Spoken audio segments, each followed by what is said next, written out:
നമസ്കാരം. സൗരയൂഥം എന്നത് ഇനിയും പിടികിട്ടാത്ത നിഗൂഢ രഹസ്യങ്ങളുടെ വിസ്മയ ലോകമാണ്.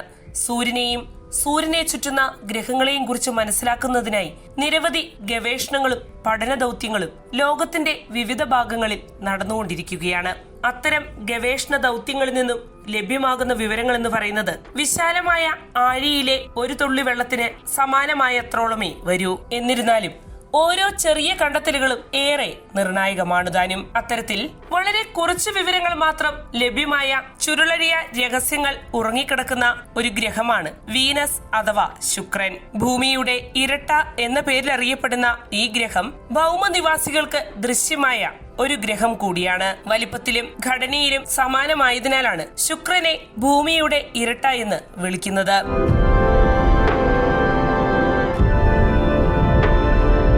അത്തരമൊരു വിശേഷണം ശുക്രനുണ്ടെങ്കിലും ഭൂമിയിലെ പരിതസ്ഥിതിയുമായി യാതൊരുവിധ സാമ്യവും ശുക്രനിലേതിന് ഇല്ലെന്നാണ് ശാസ്ത്രലോകം തിരിച്ചറിഞ്ഞിരിക്കുന്നത്. ആ ഗ്രഹത്തിലെ സാന്ദ്രതയേറിയ അന്തരീക്ഷം കാർബൺ ഡൈ ഓക്സൈഡും സൾഫ്യൂരിക് ആസിഡ് മേഘങ്ങളും നിറഞ്ഞതാണ്.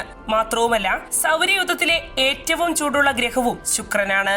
ഏകദേശം 465 ഡിഗ്രി സെൽഷ്യസ് ആണ് ഈ ഗ്രഹത്തിന്റെ ഉപരിതല ഊഷ്മാവ്. അഗ്നിപർവ്വതങ്ങൾ, സമതലങ്ങൾ, മലനിരകൾ എന്നിവയും ശുക്രനിൽ ഉണ്ടെന്നാണ് ഗവേഷണ ദൗത്യങ്ങളിലൂടെ തിരിച്ചറിഞ്ഞിരിക്കുന്നത്. ശുക്രനെ കുറിച്ചുള്ള നിർണായക വിവരങ്ങൾ ലോകത്തിനു മുന്നിൽ അവതരിപ്പിച്ചത് സോവിയറ്റ് യൂണിയന്റെ വെനീറ ദൗത്യ പരമ്പരയാണ്. അതിൽ ശുക്രന്റെ ഉപരിതല ചിത്രങ്ങളും ഡാറ്റയും ആദ്യമായി അയച്ച ബഹിരാകാശ പേടകം 1975 സോവിയറ്റ് യൂണിയൻ ശുക്രനിലെത്തിച്ച വെനീറ 9 ലാൻഡറാണ്. 53 മിനിറ്റോളം മാത്രമാണ് വെനീറ 9 ലാൻഡറിന് ആ ഗ്രഹത്തിലെ അതികഠിന സാഹചര്യങ്ങളെ അതിജീവിച്ച് പ്രവർത്തനക്ഷമമായി തുടരാൻ കഴിഞ്ഞുള്ളൂ. ഇത്രയും കുറഞ്ഞ ഹ്രസ്വായുസ് മാത്രമേ ആ ലാൻഡറിന് ഉണ്ടായിരുന്നുള്ളൂവെങ്കിലും അത് കൈമാറിയ സുപ്രധാന വിവരങ്ങൾ നിഗൂഢതകളാൽ മൂടപ്പെട്ട ശുക്രനെ സംബന്ധിച്ച നിർണായക വെളിപ്പെടുത്തലുകളായിരുന്നു. അങ്ങനെ സൗരയൂഥത്തിലെ ഏറ്റവും പ്രതികൂലമായ അന്തരീക്ഷങ്ങളിൽ ഒന്നിലേക്കുള്ള ഒരു നേർജാലകമാണ് വെനീറ 9 ലാൻഡർ തുറന്നത്. ആ വിവരങ്ങൾ ഇന്നും ശുക്ര പര്യവേക്ഷണ ദൗത്യങ്ങളുടെ അടിസ്ഥാനമായി നിലകൊള്ളുന്നു. ശുക്രനിലെ സാന്ദ്രമായ കാർബൺ ഡൈ ഓക്സൈഡ് അന്തരീക്ഷം ഒരു റണ്ണവേ ഹരിതഗ്രഹ പ്രഭാവം സൃഷ്ടിക്കുന്നു. അതാണ് ആ ഗ്രഹത്തിന്റെ ഉപരിതല താപനില 475 ഡിഗ്രി സെൽഷ്യസിലേക്ക് ഉയർത്തപ്പെട്ടിരിക്കുന്നതിന് കാരണം. ലെഡ് ഉരുകുന്നത്ര ചൂടാണ് ശുക്രനിൽ നിലനിൽക്കുന്നത്. ആ ഗ്രഹത്തിന്റെ ഉപരിതല മർദ്ദം ഭൂമിയേക്കാൾ 90 മടങ്ങ് കൂടുതലാണ്. അത് ഭൂമിയിൽ സമുദ്രത്തിനടിയിൽ 1 മൈൽ താഴെയായിരിക്കുന്നതിന് തുല്യമാണെന്നാണ് ഗവേഷകർ വിശദീകരിക്കുന്നത്. സോവിയറ്റ് യൂണിയൻ വെനീറ 9 ലാൻഡർ വിക്ഷേപിക്കുന്നതിന് പതിറ്റാണ്ടുകൾക്ക് മുമ്പേ ശുക്രനെ അടുത്തറിയാനുള്ള വിവിധ ശ്രമങ്ങൾ ആരംഭിച്ചിരുന്നു. എന്നാൽ ആ ഗ്രഹത്തിലെ സൾഫ്യൂരിക് ആസിഡിന്റെ വിനാശകരമായ മേഘങ്ങൾ അടക്കമുള്ള പ്രതികൂല സാഹചര്യങ്ങൾ അവിടുത്തെ ഭൂപ്രകൃതിയുടെ ചിത്രങ്ങൾ എടുക്കുകയെന്ന ആശയം അസാധ്യമാക്കി. എന്നാൽ സോവിയറ്റ് എഞ്ചിനീയർമാർ ആ വെല്ലുവിളിയെ മറികടക്കാൻ ദൃഢനിശ്ചയമെടുക്കുകയായിരുന്നു. അങ്ങനെ 1961 സോവിയറ്റ് യൂണിയൻ വെനീറ ദൗത്യത്തിന് ആരംഭം കുറിച്ചു. വെനീറ 1 എന്ന ആദ്യ പേടകത്തിന്റെ ശുക്രനിലേക്കുള്ള യാത്ര റേഡിയോ ബന്ധം നഷ്ടപ്പെട്ട് ഫലമണിഞ്ഞില്ല.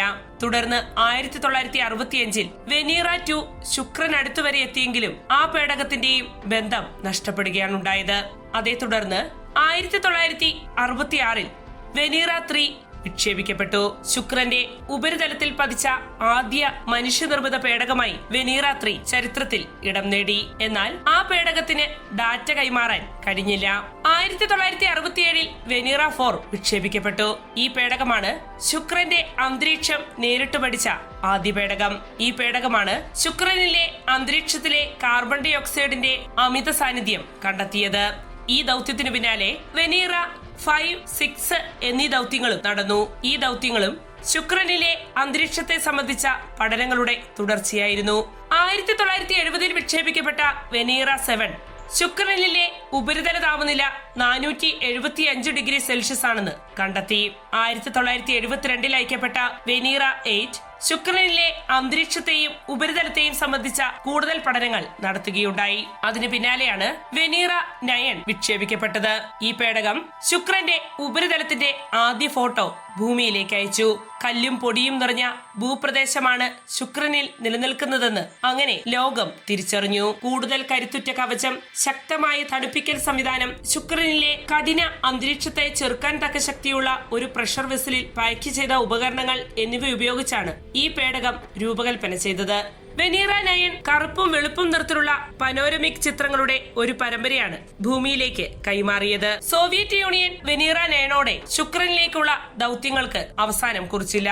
1975 മുതൽ 1983 വരെയുള്ള കാലയളവിൽ വെനീറ 10 മുതൽ 16 വരെയുള്ള വിവിധ ദൗത്യങ്ങൾ അവർ നടത്തുകയുണ്ടായി. അത്തരം പര്യവേക്ഷണ ദൗത്യങ്ങളിലൂടെ ശുക്രനിലെ അന്തരീക്ഷത്തിലെ രാസഘടകങ്ങൾ, മിന്നൽ, മണ്ണിന്റെ രാസഘടന എന്നിവയെക്കുറിച്ചുള്ള കൂടുതൽ വിവരങ്ങൾ വെളിപ്പെട്ടു. നിറമുള്ള പനോരമിക് ഫോട്ടോകളും റഡാർ ഉപയോഗിച്ചുള്ള ശുക്രന്റെ ഭൂപടം തയ്യാറാക്കാനും ഈ ദൗത്യങ്ങളുടെ ഫലമായി സോവിയറ്റ് യൂണിയനായി. ഈ അടുത്ത കാലത്ത് നാസയും യൂറോപ്യൻ സ്പേസ് ഏജൻസിയും ശുക്രനെ അടുത്തറിയുന്നതിനുള്ള വിവിധ ദൗത്യങ്ങൾക്ക് പദ്ധതിയിട്ടിട്ടുണ്ട്.